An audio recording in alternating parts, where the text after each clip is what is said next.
like my relatives, just let me in. It's all heritage, skin in the game, we American. This Bugatti slaves all arrogant, here's my evidence. Got skin in the game, just let me in. Black Americans! This not just like my relatives, just let me in. It's all heritage, skin in the game, we American. This Bugatti slaves all arrogant, here's my evidence. Got skin in the game, just let me in. Black Americans! Keep it simple, IDK, I'm just blowing smoke. Stupid bird talking shit, wondered why you choke. Dicks on the brain, stay out of my way, your past revoke. Usher 80s, 97, we not shit like that my way. You hoes could truly never drink coquito the whole December. Put a Karen logo, not today Karen, on my ugly sweater.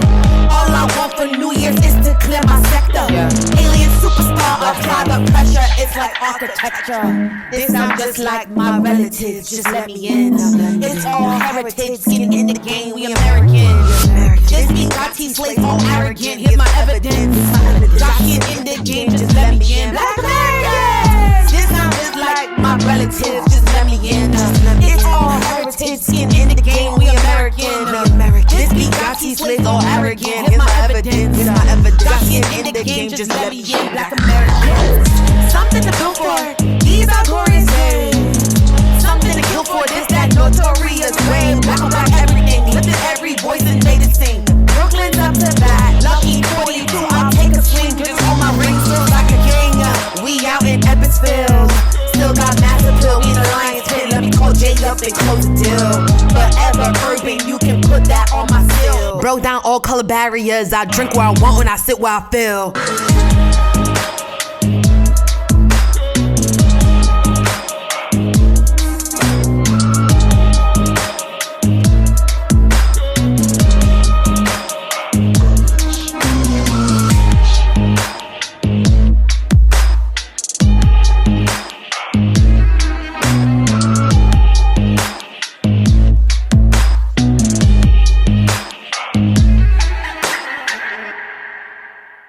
What's up, everybody? You're at the first episode of The T Show on the Lionpit Network. Shout out to Jason for putting us together. It's me, Tahyira Savannah. You guys can find me on Instagram. I let the good times roll. And I'm here with my first guest. I'm so excited. We've definitely met offline, off everything, but this is the first time we're actually connecting in this kind of forum, interview, blah, blah, blah, blah, blah. So I have Sal Silver, Shameless P.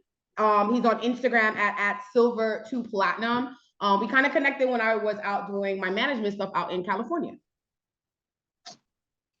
Well, welcome to the show. How you guys doing? So Sal Silver, he attended Howard University. We're going to tap about that. He's the owner of Silver2Platinum, which is you could say an artist marketing or a business marketing consulting agency, helping you go from silver, a level, to platinum, a higher level. You see how we do that? He goes by Shameless P. He's the host of 90.7 FM KRDP in Phoenix. He's a manager, a promoter, a father, and a creator. And I love that. So welcome to the T Show. Thank you very much for having me. And it's definitely a pleasure connecting with you again. And we gotta love Big J from Chicago. He's in another big city making it happen. He definitely does great work and makes incredible connections. You see, I've got one of their designs on right here. You know, I've been eating good lately. I've been on the bourbon and bone, so I gotta tell them to send me a double X next time or a triple. I love that. I love that. When we pause we'll take a little brief pause. I have my sweater as well. We had a tech glitch before the start, so I kind of got held up. But I also, it's Funny Lifestyle. That's our promoter of these interviews and segments and stuff. So you guys will see a lot of our promo and stuff coming through. But shout out to Sal wearing one of our sweaters. Let me see, hold it up again. I think you're wearing the Dirty Diana. Yes, Dirty Diana. Yes, I had that on. Dirty Diana, baby. Hey, I've taken a lot of pictures around Phoenix, Tempe, ASU campus. Hey, I don't want to look like I just wear the same shirt every day, because I support a lot of brands. I hear you. But only a few super solid brands really support me. And you say funny, I say FUNY lifestyle. That's however it is really supposed to be said, it comes with love, whichever way I say it, because you, Jay, the team. They show me love. They send me wonderful stuff. That bear, like, I love that, the shirt with the bear on it. Like, that's dope. Get mine. BRB. Oh, yes, I have mine right here. I'm gonna slide my chair back into the segment. There we go. And this is mine. It's not on me, but I've been wearing it. I already wore it on the gram and stuff like that. So yeah, this is our Fire No Friends Club. You can tell you this one too. You got this one? No, I don't have that one yet. I need that. I gotta get you now. That's our new one, our new drop for the little spring. No Friends Club is kind of just like, you know, and it's a female up there, so it's like inspired by me. Sometimes you don't need friends, you just need you know, and the dope people around you. So yeah. Well, all the designs are dope. I like the colors, and it's different. You know, when I first looked at this, I couldn't tell exactly what it was, and then I'm like, wow, you know, you're going somewhere, you know, thinking forward. That's exactly it. We were inspired by like artists like Banksy, and he came to New York City and was just doing like a bunch of just random stuff, and it was like all thought provocation, art, social consciousness, all at the same time. So we were like, hey, why don't we do this in like clothing line format? I don't feel like people are putting stuff like that out there. So everything that you guys see us drop at Funny, it definitely is meant for you to have a discussion. It's not just, you know, it's those sweaters and tees that's meant for you to wear it on the bus for someone to ask you something. So yeah. Shout out to it kind of reminds me of a brand from back in the day. I don't know if it was Mesquite or exactly the name, but they used I don't know if it was oil paint on the shirts. It had a similar look, except it wasn't the way yours are printed. It was actually hand done. And one of a kind of situations, right? Yeah, and this was like $120 t-shirt back in the early 90s. Right. So, you know, similar stuff like that. Like I've seen a lot of dope like street artists. Like when I say street artists, I don't just mean in paint like graffiti or whatever. It's just like just pulling stuff, like people going through the garbage trash, like taking stuff that people thrown out and then making it something new, things like that. And for me, I'm like, it's worth the $120 something because number one, it has a real, like someone handmade it. You didn't make this on like, you know, a factory or warehouse or something. And you have a story that goes with it. So now when people see it on you, you're now part of that story of wherever this stuff comes from. You know, I'm like, we're deep like that, but that's how I really. And I think it kind of has its own intrinsic value, you know, where it's not just because it's a Gucci or a Fendi or whoever name. It's because it was actually some love and some energy put into that garment. Absolutely. So I want to jump in and talk to you. So our conversations here are going to be more segmented, but they're going to be just flowy conversations, not so much interview questions in this kind of way. So I like your bio you sent me. You said you went to Howard U. I have an uncle that taught there for a while, and I have a very close friend who graduated from there. I didn't go to a Black college, right? I went to a historically white one. So I'm very interested to pick your brain about what you think happening right now. Like I know obviously the Beyonce Coachella kind of brought it back to the everyday conversation, but then right now we see attacks against Black education. They don't want you learning about wokeness, for an example. So it's like, how does a person who graduated from an all Black school years into their adulthood now deal with a society who's telling younger people, don't be woke? And the younger people they're telling are our children. You know, and maybe some of our grandchildren. Right. And it's like, you know, it's completely contrary and a complete contradiction from what we were taught, what we went to college to learn and to learn about. And if our culture is what our culture is, and it's an American culture because we were placed here however we got here, whether it be via island, slavery, you know, immigration, you know, but as a Black man in America, being here, we have a certain culture, and going to a HBCU allows you to see African culture, allows you to see all kinds of culture, but it also allows you to see yourself through other people in different regions, where what you think is everything is nothing 2 regions away, and vice versa. And some things are universal. You know, and now with social media, you know, there was no social media back when I first got in college. So, you know, I'm talking about Black Planet, MySpace, all of that was probably still in its infantile stage. But, you know, I don't want to carbon date myself like a dinosaur. It's okay. But, I remember MySpace, and I mean, I was young for Black Planet, but Black Planet was Well, the older kids was on, and I was too young to be on, but I know about it. Right, but you know, if I still had a Hotmail account, there would be trouble. I have family members that have Hotmail. They sent me one today. Don't worry about it, Sal. But I was having this discussion with somebody the other day, and I feel that my family that went to European institutions, or primarily, you know, white European, however you want to say, Yeah. I mean, they learned to succeed in those environments. They learned a lot of things, and they're successful.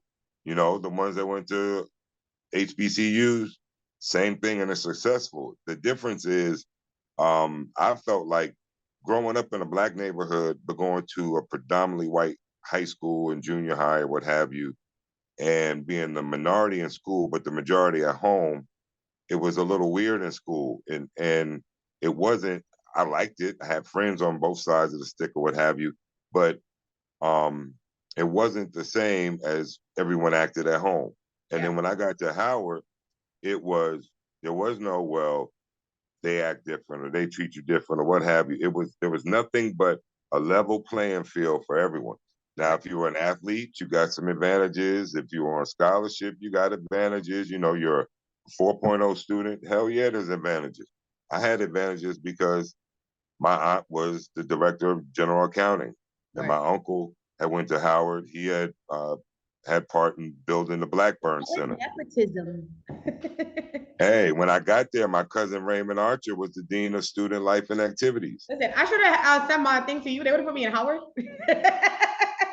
Now, I never had an interest. I never had an interest. I actually never was thinking about white and black and whatever until I went to an all-white school. I guess is where my story comes into the combo. I studied criminal justice though, right? So to be the only black woman, imagine this, black woman in a school of all white teachers, you're learning criminal justice. Pre-Trayvon Martin, they asked the question, oh, well, you know, I'm the only black one, there's only white kids in the class. When you guys are walking down a group of black people and it's stopping for, don't you understand? And in my hand is the only hand that goes up. It's also a much different learning environment. I think I was meant to be an activist and everything else. That's why, before I knew why, I was in those environments, because I was already activated just because you're the only one. And I'm like, what do you mean? Like, they talk about stopping for, they talk about black people, like, just straight off in the classroom, you know? And a lot of people don't know that, they don't see that, but they see me now on Instagram talking, and like I get shadow banned for being, like I say, woke. And I said, woke is just really bringing a white understanding of what we already see to black people. And that's what they want to hold back. They don't care if black people teach black people. They care if a white institution now comes and says it, and you put it there. That's why they went mad hard for President Obama, for an example, you know? And I was in college when all that stuff happened. So I like being where I am now, but I also like to talk to people who have a different, reality than me, you know? Because like from my get, I knew that the criminal justice system and Black Lives Matter and all that stuff was just very there because they taught me about it, you know? Well, I'll take it back. My father was a Panther. He was at the March on Washington. Nice. His mother wouldn't, and my grandfather wouldn't let him go to Alabama to that march. And from what I heard, the buses were shot, what have you. But I knew I was going to Howard since 5th grade because my mother and father went to Hampton, you know, and my uncle went to Howard, and it was just known, yeah, that's where you're going, blah, blah, blah. Now, I applied, I got partial scholarships to certain other schools for engineering and what have you. But by the time I became a senior, I took physics, and that was not for me. So I said, oh, finance, let me go finance. And what have you, that's the road I took. But I was open to going to a different school, and my grandmother was the real big push on me going there because my uncle was so successful. And because that's the path he took, and he worked for the government in the State Department, and he's an electrical engineer, and, you know, great family, invests, you know, does things for the community, all those things. So it's like, hey, if they work there, follow the footsteps. You know what I mean? Yeah, absolutely. But on the, you know, the entertainment side, on the fun side, on some of the things, you know, when I got there as a freshman, Puffy had been there a year or two already. So he was bringing artists down, and he's bringing Big Daddy Kane's Dancer, Scoob and Scrab, And, you know, I've been at parties where people would be like, "Oh yeah, stop playing." You know, where Nas is opening up for Coogee Rap. Wow, dope. Day 26 definitely performed that CW Pole. That's where I went to school, and that was like a Diddy connection. So yeah, Right, but you don't care what it is. It's a stage. He's an artist is going up there. But it was dope. right. It was like it was the black student club that brought a dope ass art, you know, big ass artist, big name that was signed, Bad Boy Records, da da da. So it's always black people to bring the wave. If it's an all black. But see, that's what's so funny. The artists got their starts at the HBCUs and built their name, and you know, and that's where it's once they started realizing the HBCUs and the streets dictate what the people will really want to hear because it has the most energy and makes the most movement. So you know, the Fabulous is Biggie. The first show Biggie did out of town, and I can, you know, maybe somebody will come with another one, but it was 93 Virginia State.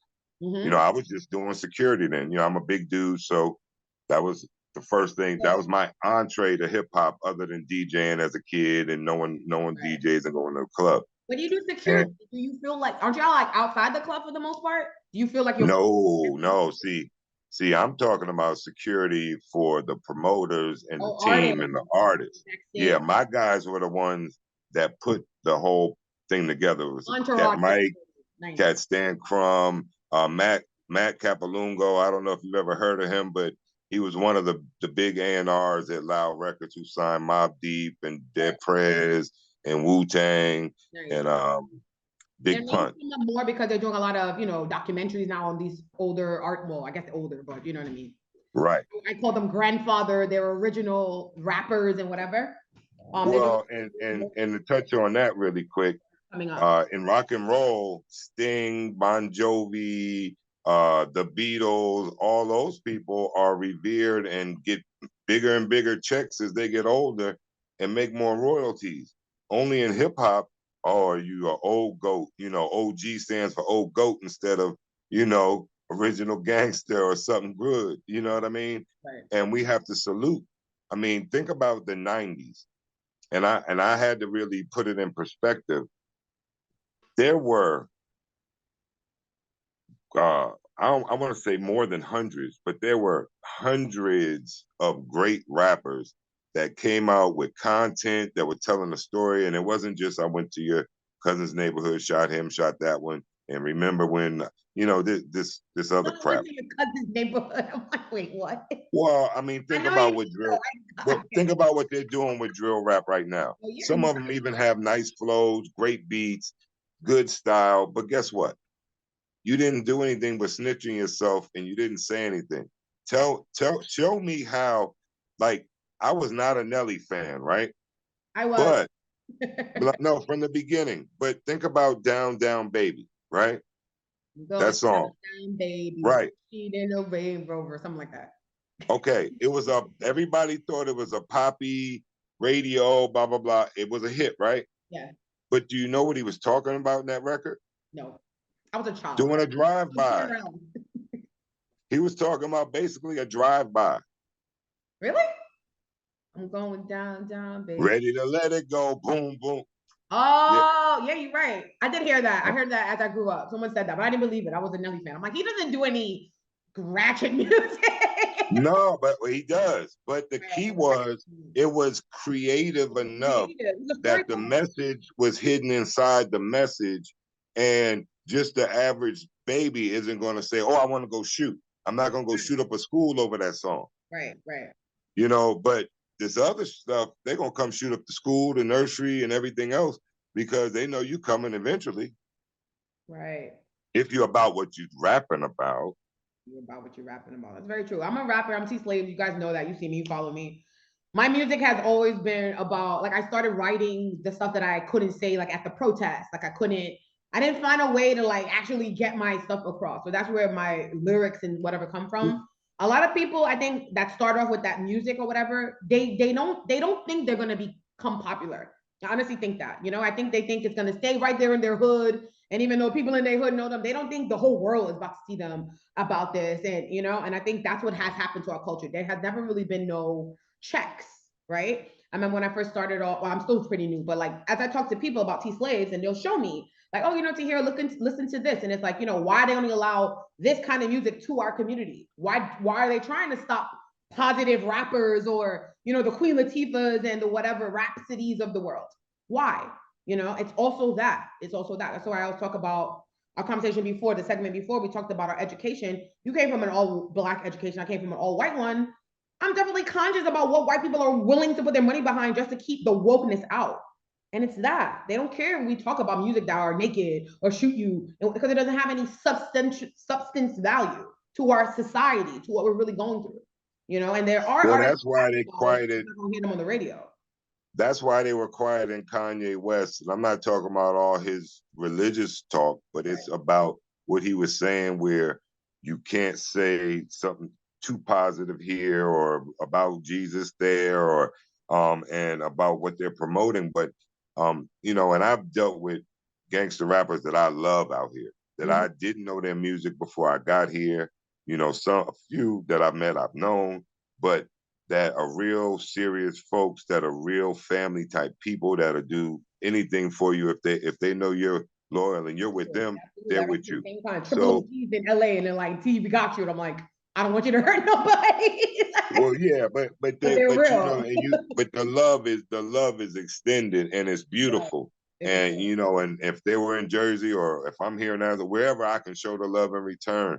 But gangster rap, and it needed a place. It needed to be heard. It needed to get out there.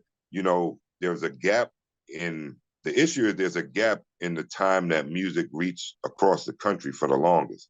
Yeah. So music would be in Cali or in New York, but it wouldn't get to 3 or 4 states over for 2 months. Yeah. And then it might be another 4 to 6 months, depending on if those stations in those other cities and other regions would allow them to come on. Yeah. Now with all the streaming and everything else that's going on, all the music is getting to the places. And it still requires a consistent grind and push. And don't forget. It's really, really hard to get T-Slave music outside of where it's already woke. I'm like, yeah, it's good for y'all to F with it in New York, but I'm like, I gotta get it to Selma. I gotta get it to Tallahassee. I gotta get it to Memphis, like where people are not hearing stuff like this, where there was a lot more slavery, for an example, down in Atlanta, like for people to hear that. That's when I'm gonna really get into some argue, you know what I mean? Because everybody's woke in New York and LA. Like, yeah, absolutely. That's a really good note right there. Because a lot of artists, I don't think they think about that. They don't think about market in that kind of way, Well, and I'm gonna tell you like this: how you said big artists will come to the school. Well, there's a big budget, and as an artist manager, once I left the security side, my dream was to have the big European universities sign, sign a little contract for us to do a show for their spring break, or for their picnic or homecoming or this and that. But what I found was you have to go where you get the love. You might have nowadays a social equity online, but it used to be social equity in the street, in the studio, a whole number of different things. Passing out flyers. I'll give you this example. I say I started with security, right? But I really started with DJing, because there was a guy, Mark Thompson. I got to give him a shout. DJ Rico Thompson from Club Sensations in Newark, Cheetah Club. He's made house records. He's made hip hop records, but he's an OG for sure. He lived less than a block from me in Jersey. And his mother and my grandmother knew each other. So he knew I was there in the house by myself or whatever, a young kid. He's trying to show me what he does. So he had 3 1200s at the time. He could spin on 3 1200s at, turntables at once. He had reel-to-reel. He had ADATs. He had speakers serving Vegas up to the ceiling. And he would have me come over and learn different stuff and give me records for free or for a quarter, because he had shipments coming from UPS 3 times a week with records from the West Coast, the South, from the Midwest, from everywhere. So it was, it was something different. And I'm like, wow. Yeah. Right. But think about it. This is 7th, 8th grade. I'm getting this experience. I'm like, whoa. So now I got to get some turntables. Now I got to get a mixer.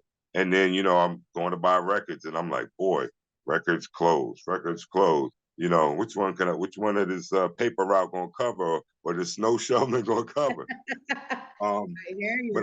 Very But I straight say out of it, Compton. That's the beginning part of that story. It's them just coming up from where they were. Eazy was selling drugs. Dr. Dre like working for someone else in the club. Like they showed that part.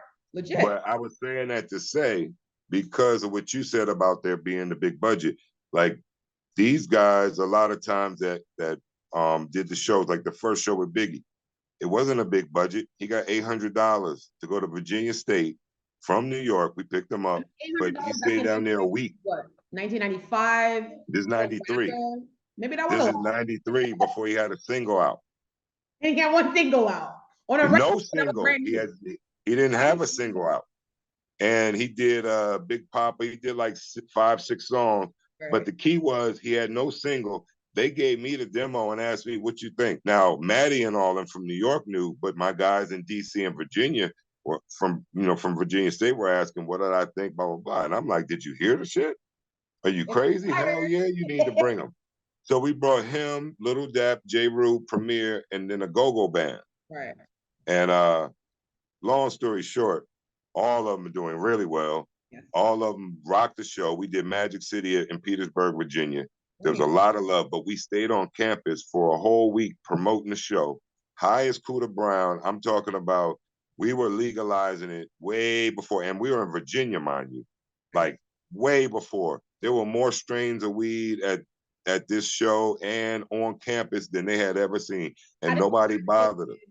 Like authorities and like, did you have like gatekeepers, people trying to like hold you back or stop you? Or no, maybe everyone was just like, we don't know. Well, this is what I'll say. When it came to that show, it was dope and everything came together because we had DC with people in New York that were tied into the Source Records. So Maddie was at the Source. Legitimate industry kind of stuff. Well, but he was still, at the time, he was still small at the Source. He was writing, doing the unsigned hype, the whole unsigned hype thing. Right. His demo gets to from Biggie gets to him, boom, boom, boom, boom, boom. Everybody talks. These are players in the game. DC, Virginia, New York. Long story short, they want to do the show. It happens, but it's big. It's homecoming at Virginia State. Any HBCU homecoming's big. I don't know how it is at the other schools, but our homecomings. All we know is homecoming. That's why I wanted to go. I'm like, I wanted to be a drum line. Right. So now, if you ever get a chance, you have to go to homecoming. You have to promote your stuff. You have to go meet people, even if you're not working, but you got to bring stuff to give away. You might sell it all, but the real deal is people, if you want to, like we promote on the East Coast. So, but at Howard homecoming, I mean, Virginia State was big. Hampton is big, but Howard homecoming is like Million Man March. Right. I know. You know what I mean? It's bigger than inaugurations. Yeah. So and like the first time I saw a rap vehicle was at homecoming because some dudes from Texas had wrapped their vehicles to promote their stuff out there. And I mean, it's artist after artist after artist. When I was still in, and I stayed in DC a long time, but one of the guys we went to school with, he was the president of Aaliyah's label right before it crashed, Joe Mahone. The ties are just thick. Fire Tume had, what's his name? Bilal, signed to Moye Records. It was just, Lil Derek had Common Sense. When we were freshmen, Common was his artist, Common still his artist. Right. You know what I mean? 30-year relationships. Right. And, to not even talk about the people we know, what have you, but I'll just say this, the good people I know, like the family people, even though some of my artists, the Tracy Lees, the Gurus, the John Spellers, the Kennys, there's a host of Jay Parlays, the John Butlers, there's Sharice May, Ananda, there's a host of folks that I know that are great people, but the network is sick. I had a friend call me the other day, and they were doing something for Bobby Brown. He has a new Spice line out. And I thought they needed help in Arizona. So I'm like, okay, well, let me see what I can find a venue, blah, blah, blah, blah, blah, because he's doing something before all of his shows.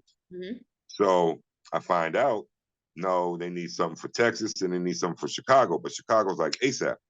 I call one of my homeboys from Howard, happens to be Omega. hip hop DJ, producer, you know, but he does crypto now. He's into NFTs. His name is John Spellers. Incredible dude. Did you rush a fraternity? Oh no, I didn't. Oh, okay. I had a lot of friends that did, but shout it out.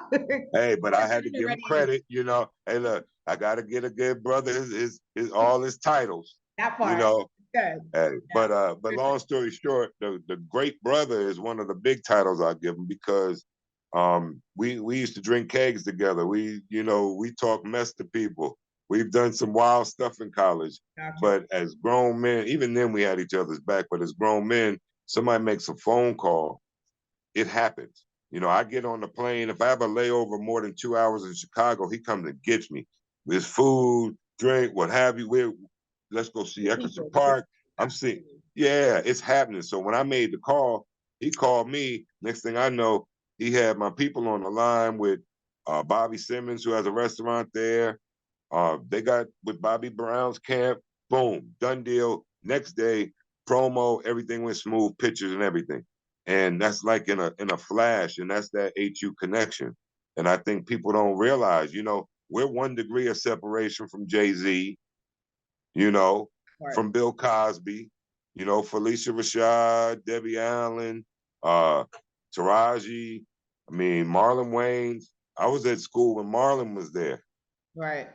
You know, and he was. I love my favorite ones. Marlon is my favorite Wayans. Right.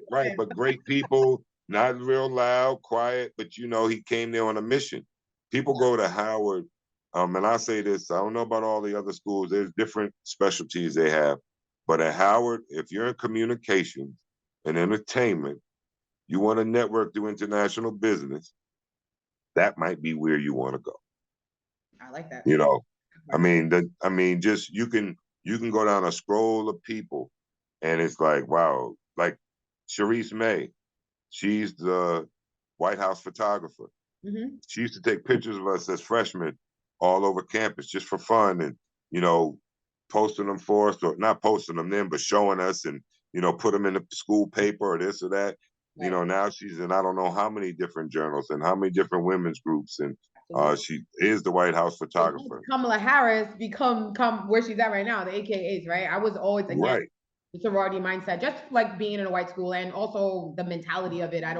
I make friends on my own, right? So I didn't really need to join a group in this kind of way. I was president of X Factor, which is the Black Step team in my all-white school. So I did that instead, you know, but I have respect for it though. Like, you know, a lot of people thought I was rushing AKA. I guess that was going to be the one that I started wearing the pink and green for a while. People thought I was picking it up, but I never did it. But I love how because our last segment on our combo is with family and how everything we do ties into our everyday life. And I feel like that's where you were going already. I feel like family is already a big part of it. Has helped you in your career. You said you had family members at Howard, you have family members in your connection now. You know, it's not just connections, you're a family. I'm good at wherever you go. What do you think? Well, go ahead. I was going to say, well, it's a double-edged sword with the family thing, because I love them all. Bring it to the Black community. Like, how does it go with family every day? Well, because when you get married, that's supposed to be your family too, you know, and that's supposed to be, you know, your wife, spouse, you know, husband, supposed to be your family. So if you ever get divorced and there's a fracture there, whether you get along, you know, hopefully getting along is the best case scenario, but there's a fracture. So, you know, that could be a downside, or that can change the trajectory of a family. Just like when I was doing the music, I was up and down the East Coast all the time. I had my artists on Lyricist Lounge. I had a Unified Army, Stargazer, we had Illuminati. You know, we had a rock band called Illuminati, and we used to tour from DC to New York. We would go to like CBGBs and other places, and they would play the first 3 songs, hardcore rock, and then the MCs would jump on stage. Yeah. So they wouldn't allow, if we told them it was MCs coming, they would have never let us go. But once we did the show one time, because it was live recorded songs, it wasn't just freestyling, it was a bunch of cussing. It was like organized songs. They loved it. So they kept asking us to come back. So we were linking in, we were doing a lot of stuff and making some headway. It just wasn't making a lot of money. We were plugged in with the right people. We're going up to Game Records. That's when Royce 5'9" was still there, and the guys from The Source. You know, and I had my connections. I'd thrown a couple parties, but that's what kind of got me towards doing the TV stuff. You know, I was doing something called In the Streets with a cat named Miguel. We had done Project X. We were associate producers for that in DC with, they were tied in with Pepsi and Lakers, Synergy Group, etc. But we really couldn't do what we wanted. So we kind of took the concept, but went and did more urban stuff. But we got the same level of drops from, you know, the Nas and the Common and the Grandmaster Cash and Bobby Ches. And you know the guy that did the documentary with Kanye, Cootie? Were you around that? I think I've seen it. Yeah, because you sound a lot like him. A lot of his stuff sounded the same way too. It's like you were there in the early days. So it's like they're names that may not be relevant in 2022, but like, you know what I mean? We still know it. We're all fans of the artist. Well, the wild thing is Kanye gave us his first video because we had a girl who was one of our hosts, Roxy, who happened to, he was trying to get his deal. And, you know, they only wanted his beats at the time. They didn't feel that him as an MC, he was what The Rock really wanted. But he started forcing the issue. So we pushed the first video. He started pushing. All of a sudden, they signed him. And, I mean, it was a smart move because you see who he is. Yeah. But as fast as we talk about that. Like, they did it. Like, now, I don't, with you being, you know, in a different generation, you might know a Reuben Vincent or some of the other ones, but I know you know Jay-Z. Now, when we did the thing in '93, came back '96, I did something with Dead Prez and Sadat X, who had just had a platinum album with Brand Nubians. He was doing something solo. Then when we went to pick him up, they were telling me, hey, you know, this guy's gonna be the next big thing. You know, that's the one. I'm like, who? Jay? What's his name? Because I had no idea. I was in DC all that time. And he didn't have anything out. Next thing you know, you see where he's at. One of our Howard brothers, Young Guru, mixed all of his music. Yeah. You feel me? Black Album, Blueprints, everything. He's done, I mean, Janet Jackson, you name it, the Young Guru's done it. Right now, he's head of Rock Nation. He's over whatever department, I don't really care. Because when Young Guru says something, he is the #1 hip hop engineer probably in the world, but definitely in the country. He's top flight. You know what I mean? He's the one in the documentary with Cootie and Kanye, all of them, where Kanye jumps in the booth and he's like, oh, you know, whatever, can I get a verse, Jay? It's Guru that tells Kanye, like, yo, bro, like, say it with some, like, you know what I mean? It's not Jay-Z. Jay-Z's like, he's like a Kanye at that point, you know? Like, they ball, they street, but like, it was Guru that was like, say it again, Ye, and then Ye go back in. Well, that's North. That's Jersey, baby. Hey, let me tell you, I want Guru to be my engineer too, but you know, I gotta work on.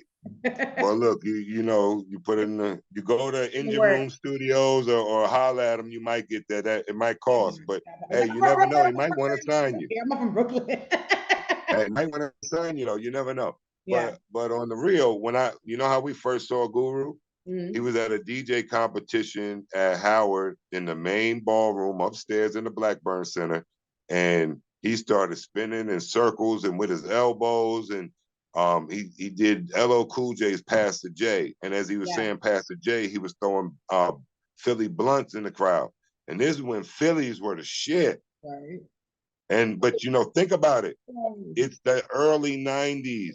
There's no legalization in DC or anywhere like, right. But that's where like they were trendsetters, and he was with Power Move and Tracy Lee and some other guys that were really tied in with Puff Tight and tied in with By Storm and Matt Middleton, DMX's manager. Like they were tied into Philly, New York, Jersey, and everything because they were also part of Black Nia Force, which was something that Howard, it was kind of like the Panthers at Howard. You told me there was something pre-interview that you wanted to also shout out, also with the Southwest Alliance. So could you tell us? Oh, yeah. I'm glad you said that. Southwest Alliance, that is I don't even want to call it a DJ crew. It's a mastermind coalition of DJs that it's mainly the Southwest region, Utah, Arizona, Denver, New Mexico, Texas, right? You know, DJ Holly Grove, DJ John Blaze, DJ K-Tone, Antonio, DJ Benz, but Rock Flash. I mean, it is a host of dope ones that I haven't even mentioned yet. But long story short, we have everything from Def Jam had their whole night. Death Row had a night. We had David Banner on. We've had Kid Capri on. Like, we have all different, Erica Banks, Right. Crystal Poppin. Like, we have new, old, this is canon, you name it, coming on, but they have hot records out in the street. So we're tied in with DigiWax and then Zaytoven's camp down in Atlanta. So we just give them 2 songs, either 2 songs, 2 videos. We listen, we critique it.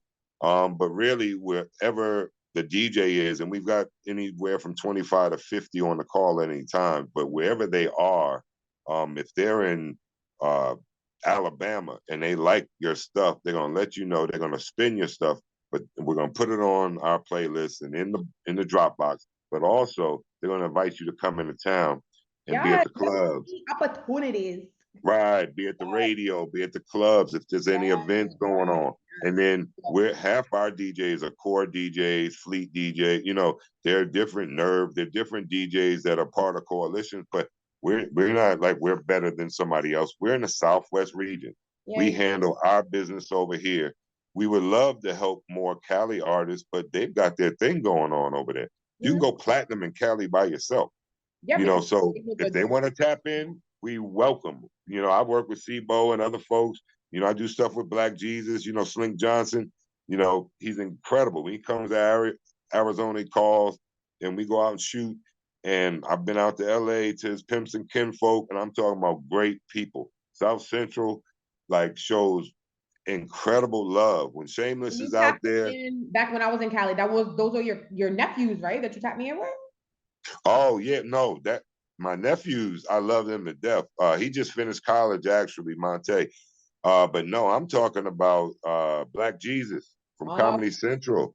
When I tapped in with him doing a security thing out here years after I thought I was done with that, and with Carl Denali, and they did a big promo thing with the models and stuff. It went well, so we connected. Next time he came out here, I filmed him, and I had a farm sponsor some trees. So, you know, we blew down, did some video. Then he invited me out to LA to episode 3 of season 1. Mix it up in LA. We gotta coordinate that, take Jay out there, and we gotta see what we could do, because I know about it. I got a good idea. You know, what we do is have our here, because this is going live. Hey, I'm gonna tell you right now, what we do is we have our wonderful sponsor, you know, get us out to LA. I'll get us in the show, get us the tickets and get us in the show. We'll be able to get footage backstage and everything else, and enjoy the edibles and the wonderful treat that the sponsors bring. But we need to bring them something, you know, from your show, something from FUNY. And of course, you know, hey, I'll do a special Shameless P-Tone. Vibes. Hey, this is the one thing I'll tell you that I learned from Project X, from doing in the streets, from being at Howard, from being around, being in all different types of business. Because I was in corporate America for a long time, and there's a different structure. But when it really comes down to it, if you learn how to create synergy and give, you know what you're willing to give, and the level of service needs to be top notch when you give it, and you need to know what they're going to give. And if everybody takes their pieces they have and puts it together, you can put a nice price on that. That's reasonable for the consumer, whether it be a business, an individual, what have you. And then everyone shares from that piece of pie. But you don't have to do all the work to pull in each and every client. You don't have to do all the work to get the project done. You're not responsible for every end, just yours. So when we were with Project X, they had the Lakers, they had Pepsi, they had Quest Digital Media, Infinity Broadcast, and they had John Baer. So he did the filming, but the other ones did the radio. Then Pepsi had product. Then you had TV, where one of them, they had cameras on the White House lawn and all over the country, where they had access where they could tap in and make me look like I was sitting at the White House. So, but you wouldn't normally, just to go see them would cost one price. But because of the coalition and because of the group, you know, the synergy being created, now you can get in for 10,000 and get all that together. Get on 2 episodes. You know, it's a host of stuff.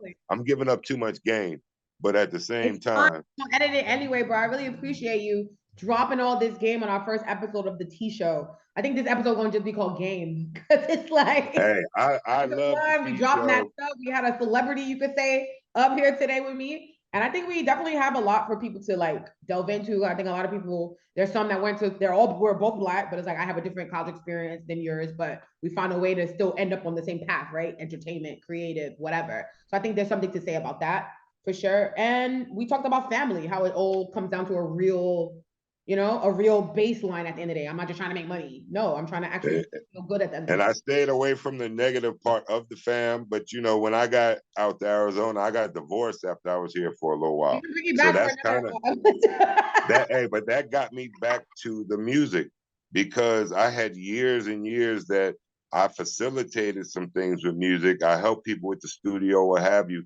But I was strictly on corporate America, real estate, and making money for my family, doing trips with my daughter for volleyball. Nothing, you know, nothing was taking me off my family square because that was primary. That's what got me everything I had. You know, I was in a 1-bedroom apartment with my daughter and my, at the time, fiance, who became my wife, and we had a talk, and it was about focusing on just not being rich, but let's be consistent, and then anything else you want to do, you can do. And I just focused in at work and did it, gave 100%, and I was in sales, so you know, there's no cap. So I was #1 in the country, and after that, it was like, now I know what to do. I know how to focus in. So, long story short, a million good things and some bad, you Yeah. know, but we're here. At silver to platinum. So if you're trying to go from silver to platinum, I know I am. And we are here at the T show. So that's why he's my first guest. We've definitely known each other from before. I'm so excited to have connect with you right now and then connect with you in person in LA or wherever we're going to be at, maybe with the DJs because it's lit. But thank you guys so You much. got to send me the music. Yeah. You got to send me the music. And if you go to southwestalliancemusic.com, you can see how to get on the call. Like right after this, people can jump on the call.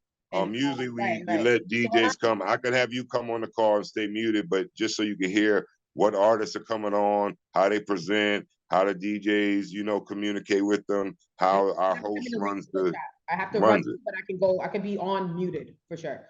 Yeah, yeah. In our interview, this interview is going to be live on the Lionpit network, also on the Tahyira Savannah show, which is my Instagram, my YouTube, sorry, and then we're also going to send it and put it out on all our social medias. Again, I let the good times roll on Instagram, and Sal is at silver to platinum, the number 2 in the middle for the 2. And thank you guys so much for tuning in. And that's YouTube or Instagram. Anywhere you go in the world, there's only one silver to platinum. I used to use AG to PT, the chemical signs, you know, on the periodic table, because I figured niggas wouldn't figure it out until I could copyright and trademark it. We went to college, you know, we went to college. Yeah, well, I knew you would know. but at the time, you know, when that's where the people who had the money to steal your idea weren't in college, they didn't think it had any value. You know, I had Lava Ink when I first started. I hear you. Kid Rock has Lava Ink, and he's had it for about maybe 2 years long, 2 years less than I had it. Right. And I was tied into New York at that time. I'm not saying he took it, but I know I didn't protect what I was doing. You know, my guys were the Hot Boys in DC, one of my groups, you know, it was like coalition of MCs, and I had Lava Ink. Well, didn't protect it. Cash Money's the Hot Boys, and Lava Ink is over there. So you never know where inspiration comes from. Thank you guys so much for tuning in. This is the end of our interview here. We hope you subscribe because we'll be back with a lot more content coming soon. Thank you for having me. Great show.